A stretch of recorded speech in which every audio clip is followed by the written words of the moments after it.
Hey there, and welcome back to the Deep Dive. Today's Deep Dive is kind of a special one. You see, tomorrow marks 165 years since Charles Darwin's On the Origin of Species first hit the scene, Wow. right? It's not every day you celebrate the anniversary of a book, but this one, well, it didn't just sit on dusty shelves. Not at all. It sparked a scientific revolution, and get this, it's still going strong.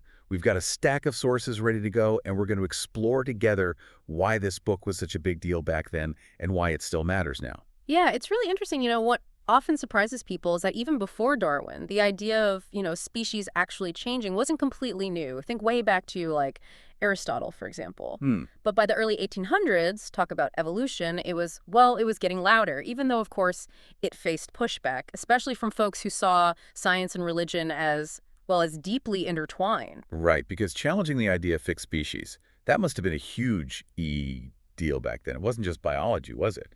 It was questioning the whole concept of a divine creator. Exactly. So I'm curious, what were some of the big theories that were already floating around before Darwin came along? Well, you had some really interesting figures, like Lamarck, for instance. He proposed this idea of acquired characteristics being inherited. The classic example, like giraffes stretching their necks to reach those high leaves, and their baby, well, they inherit longer necks because of it. Interesting idea, but Yeah, that's not quite how it works, is it? Like, if I start lifting weights today, my kids are going to pop out with, like, bulging biceps, right? no, though that would be pretty convenient, wouldn't it? Right. Talk about a head start in life. Exactly. But then you also had Cuvier, who was one of the first to really champion the idea of extinction, which at the time that was a pretty radical concept. But he believed extinction happened through these massive catastrophes, like, they just wiped out entire species. And then new creations would come about, not gradual change over time. So, like, starting from scratch each time. Oh, wow. Who else was in the mix? Can't forget William Paley and his book Natural Theology. His argument was basically, look at the complexity of nature, right? The intricate design, like the way an eye works. That, he said, points directly to a divine creator. And the funny thing is, Darwin himself, early on, he was a fan of this idea. Wow, so Darwin wasn't setting out to, like, debunk religion or anything. He started out as a believer in the traditional view. So how did this young guy, who loved nature, end up turning the world on its head? It all started with a 5-year voyage on the HMS Beagle, right? Absolutely. It was during that journey that Darwin's thinking really started to shift. And it's not like he had some big eureka moment standing there on the Galapagos Islands. No, it was more like a slow burn, a gradual accumulation of observations. Like he noticed the different types of rheas in South America, and of course, those famous finches on the Galapagos Islands with their, well, specialized beaks on each island. And wasn't it encountering the Fuegians, the indigenous people of Tierra del Fuego, that really kind of challenged his whole thinking about humanity's place in the natural world? Yeah, that was definitely a turning point. But you know what really sparked it all? When he read Thomas Malthus's work on, of all things, population growth. Population growth. Okay, I'm intrigued. What does that have to do with evolution?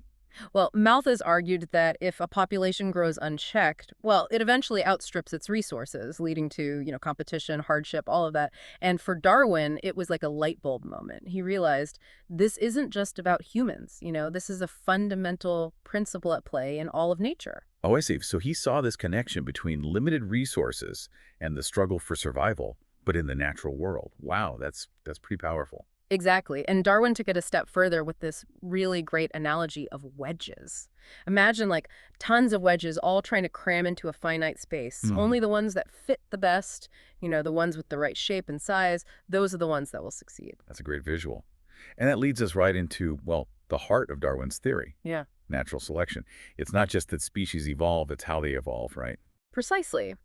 And to really grasp natural selection, I think it helps to turn to Ernst Mayr, a brilliant biologist who summarized Darwin's theory in a way that's both clear and, well, really profound. He starts with a simple observation. Every species on Earth can produce way more offspring than can actually survive. Right. I mean, just imagine if every single fish egg or every dandelion seed actually grew up and reproduced. We'd be drowning in fish and buried in dandelions. So how does nature keep things in check? That's where Mayer's second point comes in. He said, despite these huge reproductive potentials, populations generally, they stay relatively stable. Why? Resources like food and water and space are limited, and that creates a constant struggle for survival. Yeah, it's like that saying, life is tough and then you die. Except in this case, it's more like life is tough and then you might reproduce. But it's not just random who makes it, right? Yeah, and this is where it gets really interesting. Mayer's third point is that individuals within a population, well, they vary, and they vary significantly from each other. And a lot of this variation is, heritable. Like, you might inherit your mom's curly hair or your dad's height, things like that. Now, Darwin didn't know about genes yet, but he understood this basic principle of inheritance. Okay, so traits are passed down, Mm. but not every trait is equally, shall we say, advantageous, Yeah. right? Some traits might make you better at finding food or escaping from a predator or even, attracting a mate. And that's where natural selection really kicks in, right? You got it. Those individuals with variations that make them just slightly better suited to their environment, well, they're more likely to survive, reproduce, and pass on those beneficial traits. That, my friend, is the essence of natural selection. It's a constant, gradual process shaping the evolution of species over long, long periods of time. Okay, so we've got this slow, gradual process where these tiny advantages, they kind of add up over generations. It's not about these overnight leaps or sudden transformations. But even with all this evidence and a compelling theory, I mean, Darwin knew he was stepping into a minefield when he published On the Origin of Species, right? I'm really eager to dive into the impact and the controversy it sparked. I bet it was huge. Oh, you have no idea. The reaction to Darwin's book was explosive. I mean, it was like dropping a scientific bombshell right into the heart of Victorian society. I mean, Darwin knew this would cause a stir, but I don't think even he could have anticipated the sheer, firestorm that erupted. From the scientists in their labs to, folks just chatting around the dinner table, his book became the topic of debate. So it wasn't just scientists arguing about this in their ivory towers. Mm. It sounds like On the Origin of Species was a real cultural phenomenon. Absolutely. It went right to the core of, how people saw themselves, humanity's place in the world. I mean, can you imagine the conversations, the newspaper headlines, sermons even? Yeah, it must felt like the grounds was shifting beneath everyone's feet. So who are some of the key players in all this? Well, in the scientific community, you had some really strong advocates, like Thomas Henry Huxley, brilliant anatomist, this guy. He actually relished taking on Darwin's critics. They called him Darwin's bulldog.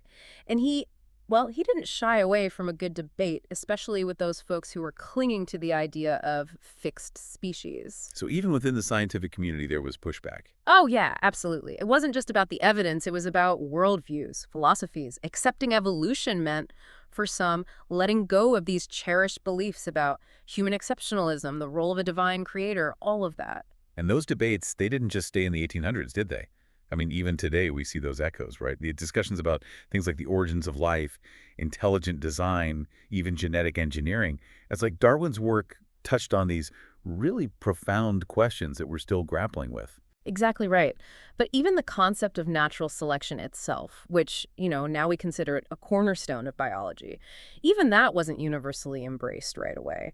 There was a period often called the eclipse of Darwinism, where other evolutionary mechanisms like, Lamarck's acquired characteristics, those gained some traction. Wait, so even within the idea of evolution, there were different schools of thought, like battling it out? Oh, yeah, science isn't static, is it? It's a process, constantly refining and testing ideas. And it was really the fusion of Darwin's natural selection with, well, the emerging field of genetics that led to what we now call the modern synthesis of evolutionary theory. Okay, so this modern synthesis, this is a big deal. Why was it so groundbreaking? It provided this incredibly powerful, unifying framework for understanding, well, life, from the tiniest molecules to entire ecosystems. And it wasn't just some abstract theory, it had real-world applications. So how does this modern synthesis actually play out in our lives? Give us some Okay. examples. Well, think about antibiotic resistance. The bacteria that make us sick, they evolve, and that's why we're constantly needing new antibiotics. The same principles apply to agriculture, breeding disease-resistant crops, even fighting cancer by understanding how tumors evolve over time. The modern synthesis gave us the tools to see those connections. It's amazing to think that so much of our understanding of the world stems from this one book published 165 years ago. Yeah. But evolution itself is a continuous process, right? So how are Darwin's ideas still evolving and expanding today? Oh, there are tons of examples. New discoveries in genetics, developmental biology, even artificial intelligence, All of these are adding layers of complexity to our understanding of how evolution works.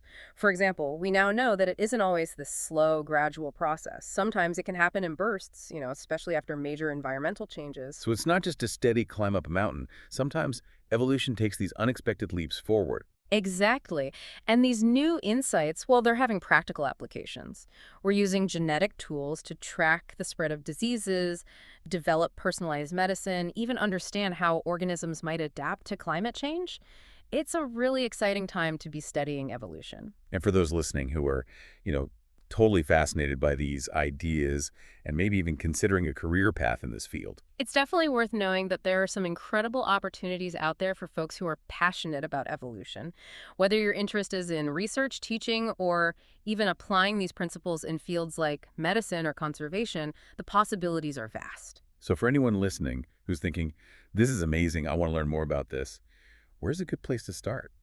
Well, for those intrigued by evolutionary biology and maybe even a career in the field, Ooh, good point.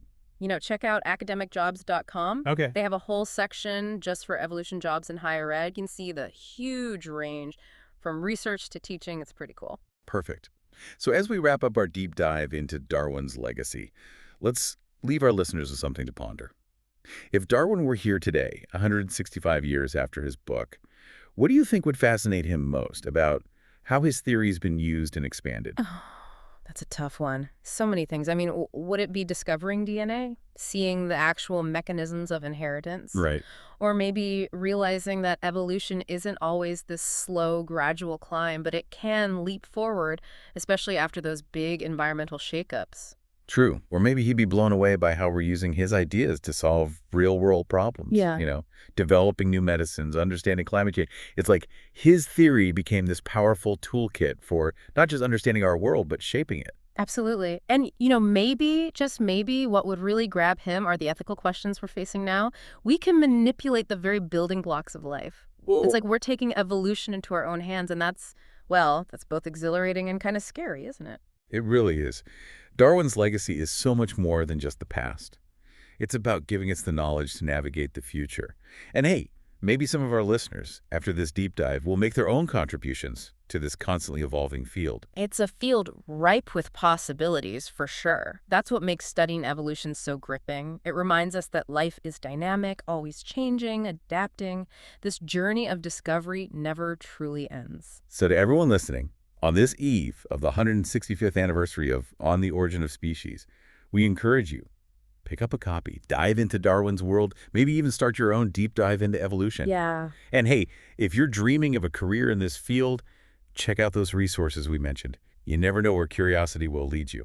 Until next time, keep exploring. And keep diving deep.